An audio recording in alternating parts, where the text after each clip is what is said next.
Okay guys, so it is finally time for us to say goodbye to AMD's FX processor. Our little system here has done an amazing job. It's lasted forever, but we want to play some more games. It's becoming a little bit long in the tooth, but where would you actually go if you were a budget gamer that's lasted this long on this system? Well, hopefully today we will have an answer for that. Now, for those of you that have been watching along, you will recognise this PC. This is a gaming PC that I bought a while ago for just £30. It was an FX powered gaming PC that wasn't working. We managed to fix it, and then over time we gave it some upgrades. We sticky plastered, we bandaged, and we kept it running just like many budget gamers out there would have done. The core system would have roughly been around 12 to 13 years old, but of course the upgrades that we've made are a little bit newer here and there. We upgraded the CPU from an FX 4300 to an FX 6300. We did all of this upgrade on a budget, so that was as far as we could actually go. That did give us now a 6-core processor and allowed us to play more games. We also upgraded the RAM from 8 GB of a single stick to 16 GB running in dual channel. Again, that really helped. We then upgraded the graphics card from a very old R7 250, which clearly wouldn't play modern games, to an RX 6500 XT. A lot of people didn't like that kind of upgrade because they suggested that we should have gone for something like the RX 580, and that would have made sense, but hopefully after today's video, it will make more sense about going to this graphics card, so you'll have to watch out for that one. The original system was also using a hard drive, which of course we needed to swap out because hard drives are just too slow nowadays for most general tasks, and we kind of dropped in a 480 GB SATA SSD. There is no M.2 on this system, so we had to go with SATA, and it made a world of difference. But now we do need to do the full upgrade on the platform. If you are somebody sitting there on a system like this, chances are you're on a very tight budget. You don't like to spend a lot. So the upgrade that we're going to be doing today is going to be done on a budget. For that, I would completely ignore the latest generations, the AM5 and the LGA 1851. I'd completely ignore them altogether. They still have a premium of being able to get on those platforms, even though they can be very good. AM5 is probably the best bet if you do have an influx of cash at the moment, because it's going to last you a long time and their offerings are actually pretty decent. But unfortunately, for somebody on a really tight budget, they're just not going to cut it. But we do have some options because the last generation platforms from both AMD and Intel offer some great performance for a great price. You could go with something like this one here. Now, this is a B550, again, AMD. It is a micro ATX board, so it will fit in this case, and it will replace that old AM3 Plus board quite easily with a CPU like this, the AMD Ryzen 5 5600. This little combination here will get you gaming and playing lots of modern games, particularly with that graphics card, very easily, but they do still actually hold a little bit of a premium. For some reason, AM4 motherboards have increased in price. For this one here, which is a B550M, it's an Aorus Elite. It's pretty general and pretty standard, to be honest. And you will need to go for a B550 if you want PCI Gen 4. We definitely need that because of our RX 6500 XT. The problem is they do hold that premium. So these will cost you roughly around £90 to £100 for the B550. You can get A520 boards, but unfortunately they don't support PCI Gen 4. So you will have to go to this kind of model and pay the extra. This combined with the CPU at the moment, plus some additional RAM, because of course we can't take our DDR3 with us, will roughly cost you around £200, £90 for the board, about £110 for this CPU. You can get slightly cheaper ones, but this is probably the best price to performance at the moment.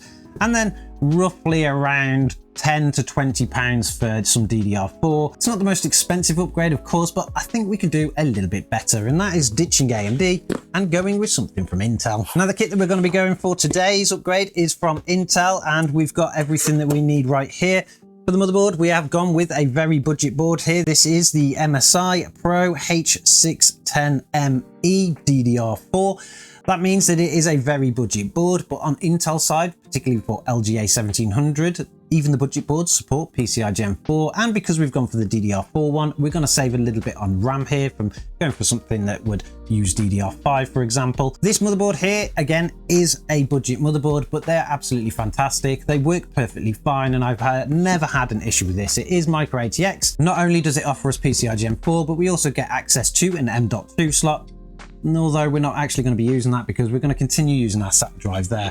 Going into this motherboard is probably one of the best bangs for bucks at the moment, particularly on AMD A1700, and that is this CPU here. This is the Intel Core i5-14400F, and I actually managed to get this at an amazing price We're going to be lifting and shifting this system from a 6-core 6-thread processor, kind of, if anybody believes what AMD did back then, to a 10-core processor with 16 threads, which is going to be mind-blowingly different compared to what we've got in the system. You just have to wait to see the benchmarks for that. And then for the RAM, we managed to pick up 2 sticks of 8 gigabytes of DDR4. Now, this is not the most fanciest stuff in the world, but we are building on a budget here, and you can get this stuff pretty cheap.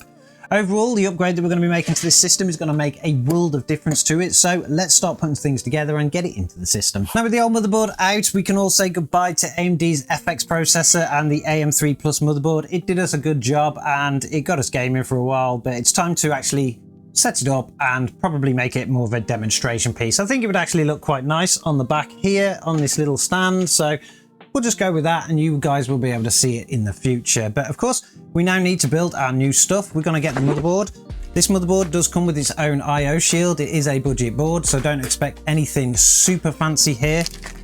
Taking the motherboard out, it will be a little bit different for those of you that are used to building AMD, but it's not too hard. It's quite a simple process, and if you are going to be building something on AM5, it's going to be pretty much the same anyway, because they both use the same sockets now. No pins on our CPUs. We're going to go pinless for this. The pins are actually built into the motherboard. To build up our LGA motherboard, we don't, of course, need to worry about our NVMe slot here, because we're not going to be using it, but we are going to be using the CPU, of course, so we'll drop that out of the box. LGA 1700 is actually a great platform in my opinion. I think they did an amazing job in terms of price to performance on most of their CPUs, and they gave us an amazing offering. This little i5-14400F is an amazing chip. It's going to provide a way better experience than the previous system, and all we need to do to install it is just lift the little arm and slightly drop it into there, being careful that we don't bend any pins in. Drop the little lid down and that will pop the lid off, and we push our arm back down again. Installing RAM is going to be just as simple. We just need to pop those little clips there, and it's exactly the same as DDR3, so there's no worries there. The RAM that we've got here is from Samsung. It's not the greatest RAM memory, but it will actually do the job, so we'll just drop those into the slots here and here. Click it down, just as you would do with any other memory type, and then we'll drop the other stick down inside there. This way we are going to be running dual channel again, so it's 2 8GB sticks running in dual channel, so 16 gigabytes overall. That's probably the minimum that you need for gaming nowadays. On our previous upgrade, we actually upgraded the cooler to one of these. The only reason that I did this is because it was much quieter than the original stock AMD cooler, which is on the motherboard now. I think the fan in that one was actually going a little bit faulty because it had a bit of a click as it went round. This provided us with a nice quiet experience, and it will fit the LGA 1700 if we wanted to, but we're not going to be using that today. What we're going to do is we're just going to go for the stock Intel cooler. Most CPUs, and particularly the i5s and the lower range i5s from Intel, will actually come with a stock cooler. They're okay, a little bit noisy now and again, but they perform enough for this CPU, so you don't need to worry about it. Later on, you can upgrade to a nice big tower cooler if you really want to. It's not something that's really going to cost you that much money, but we are going to be keeping costs down here. So it's very easy to install one of these. We just need to twist the little legs around so that they push down. Make sure that we put our thermal paste on. If you are buying one of these brand new, you will get thermal paste on your cooler, but I've already used this one, so we don't. We have to apply the thermal paste ourselves. And then with our thermal paste on, we just need to line up the CPU cooler into all of the little slots in the holes in the motherboard, push down in each corner till they click. Once they click, that means that it's actually gripping on through the motherboard, and everything should look good. You can always flip the motherboard over and just make sure that the pegs are actually poking through, which they are. Flip it back round again, and then we just need to locate this cable around. We'll make sure that we hide it nicely, and we'll push it round into the slot. That will plug, of course, the fan into a header. This motherboard doesn't come with that many headers on the motherboard. We only have 2 actual fan headers here. We don't need to worry about them for the case that we've got because we don't have any additional fans, but it's nice to know that we do have an extra one at the top here for a case fan if we actually want to go that way. But overall, that is pretty much how easy it is to build up our motherboard. If we did have an NVMe drive, which we could upgrade to later, we would of course slot it into there, but for now we're just going to plug straight back into the original system and get everything up and running on that. We do need to install this now, so we'll install it back into the case. We will need to install or reinstall Windows again. Some people don't. They tend to just boot it up and see what happens. I like to reinstall, particularly if you've changed platform, because sometimes you may get issues if you don't, and of course I want to avoid those issues anyway. So let's get it back into the case. So we've got the system fully built back up now, and it actually looks quite good. We didn't really need to change anything inside the case. In actual fact, every single cable lined up perfectly with this motherboard. All it took was a couple of the cables to be twisted around because the pins are on the opposite side, and the graphics card we needed to lift up a slot, which is only going to benefit it really because it's going to get a lot more airflow. And I think everything looks quite modern. The only real shame in there is that memory sticks there, because they're not ones that have got nice fancy RGB, and they don't even have heat sinks on them. So it is a bit of a lucky dip when you order memory the way that I did, but overall I think it is looking okay. So far we've now swapped out the complete platform, so we've changed the old FX 6300 processor for an Intel Core i5-14400F. That is going to make a massive difference. You just won't believe how much of a difference it's going to make going to something that modern, even though it is not the latest. We've also swapped the old DDR3 memory out for 16 gigabytes of DDR4. It is only 2 sticks, but it is going to run in dual channel, so that's going to give us a little extra boost there. And then of course we've had to upgrade the motherboard to be able to do all of that. Overall, I didn't spend a lot on this upgrade, and you wouldn't do either. All of these parts I just kind of purchased exactly how you could today. The CPU I managed to get from Amazon for just £100. That was on sale. Usually it sells for around £120, but £100, if you wait enough for that kind of deal, is a fantastic price for a CPU, particularly that one. The motherboard we paid around £50 for. That was brand new again from Amazon, and you can actually get them a little bit cheaper if you wait for sales, but that's kind of the average pricing of them really. They are budget boards, but they're going to get the job done. And then of course the memory, I actually went to CEX from that, the more of a lucky bag dip when you go there, and I managed to get them for £5 each, so that's £10 overall. That brings the grand total of this upgrade now to £160, which actually still isn't too bad because the rest of the system didn't cost us a lot at all as well. When we originally purchased the system, we bought it for £30. It wasn't working and we fixed it for free. We then spent £100 on upgrades. That included the graphics card, memory, SSD, and the new CPU. So that made the total £130, and now spending another £160 on it, not counting any of the money back that we would get if we sold any of the older parts. It obviously brings this system to still under £300. That is £290 for this entire system, so that's actually not too bad anyway. But of course, we need to see how much of a difference it really does make. Now, with the new system all set up and running, I've installed the latest version of Windows 11. Of course, we can now go to Windows 11. It is fully supported by the Intel GA-78LMT platform, in particular this CPU. And generally, I think the system is actually even quieter than it was before with that last cooler. The stock Intel cooler here is doing a fantastic job at keeping things cool, and it's nice and quiet too, which is always really nice. With Windows 11 running, we'll probably get a little bit more performance out of things, but just to show you the difference between the two platforms, I've been doing some testing. The first test was a synthetic Cinebench test, which is of course testing the CPU more than the GPU, and we got some amazing results. When it comes to Cinebench R23 single core testing, the old system managed to get a score of 500, which is very weak to today's standard. With the new system getting an average score of 1801, that is a plus 260% increase there in performance, which is absolutely amazing. And it's even better when you start looking at the multi-core performance, where the old system managed to get a score of 2139, with the new system coming in at 12,741. That is a plus 495% increase in performance, which is absolutely amazing. And it doesn't end there either.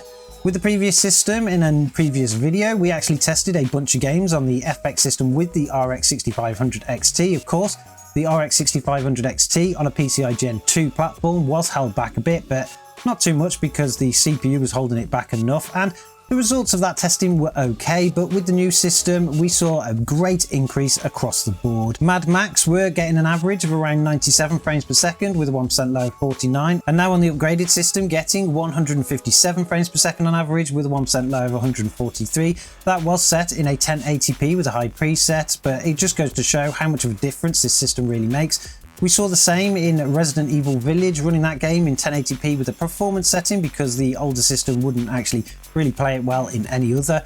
We managed to get an average of 69 frames per second with a 1% low of 40, but with the new Intel system, that boosted it all the way up to a high FPS experience of 149 frames per second with a 1% low of 121. Like I say, across the board, we saw great increases here, which actually means that for all of those games, we can actually now boost them all into a 1080p high setting and still get over an average of 60 frames per second. The particular game that really stood out here was Shadow of the Tomb Raider. Running that game at 1080p with a high preset, we can now achieve 61 frames per second on average with a 1% low of 48. Something that we couldn't get before, and the older system just simply wouldn't play that. Everything else is perfectly fine. But of course, we managed to get those games playable before. Okay, they were in low and performance settings. We can now boost them to a high. So it's time to see what other types of games we can play with this system. With our RX 6500 XT having unfettered access to data from the CPU, it's going to be the weakest point now. But one of the games that I want to retest today is Stray. Now, the reason we're going to be testing Stray is not because it's demanding or anything, but unfortunately on the older system, regardless of what upgrades we had, this game run like trash. I don't know why, it just run horribly. So let's see if we can get it running well with the new system. I'm guessing that it will do, and see what kind of performance we get. So we're now in game and everything is already starting to look much better. The game isn't all stuttery all over the place. Before, no matter what setting we run it in, even if it was in performance or low, even in 720p, you were getting around 20 to 30 frames per second, but I'm not sure exactly what settings it is at the moment, and we're already getting about 85. So let's just head over to the settings first and see what we actually got configured. Going to our graphics tab here, we can see that we're in full screen, 1080p, which we're going to stick with because 1080p is really where this machine lies, even with its latest upgrades. It's more or less the RX 6500 XT that's going to be set in that. We have a resolution scaling of 100, which is good because that means we're going to get a maximum visual quality. We've got our frame rate uncapped, and when it comes down to our effects, we've actually got everything turned on to high. I don't like motion blurs, I'm going to turn that off. I don't think it'll really make a difference or help us, but we'll see what happens. We've also got VSync disabled, so we should see the maximum performance this game will have. So let's go back, save our changes, and see what it performs like in game. Now, as you can see from the stats in the corner, we are currently getting an average of 83 frames per second with a 1% low of 67. It's just dropped down there to 64, 70. It's going up and down a little bit, but so far everything is looking fantastic. This game is visually impressive, particularly for what you can run it on, and of course we can actually run it on this system perfectly fine. Reflections are looking amazing, lighting is looking amazing, and we're still getting a pretty decent performance of 80 frames per second with a 1% low of 63. I think this is a clear win for the system now. We can actually play games just like Stray with absolutely no issues at all. I think you could probably boost this up to 1440p if you wanted to, and it would still run okay. But for now, 1080p is a decent resolution to get away with. I think now the system is ready to be able to play pretty much most games. I still wouldn't actually stick it against things like Doom the Dark Ages or Indiana Jones and the Great Circle, purely because they are very ray tracing heavy games, and the RX 6500 XT is extremely weak in that area. But that doesn't mean there isn't anything else that you can play on this system, because in fact it's opened up an even larger catalogue for us. So let's check out some other games.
So as you can see from the benchmarks, we can pretty much play any game that we want to now on this system, and we'll have no issues playing them. We can get a 1080p 60 FPS experience in pretty much 99% of games, new, modern.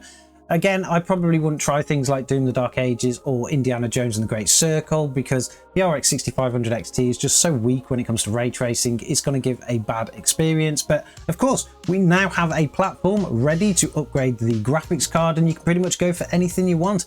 Even a minor upgrade to something like an RX 6600 would make a world of difference. Although you'd probably in the future want to go to something much more heavy than that, and the 14400F will actually take it perfectly fine. Something like an RX 6800 XT would be an amazing upgrade for this kind of system, but that's of course in the future.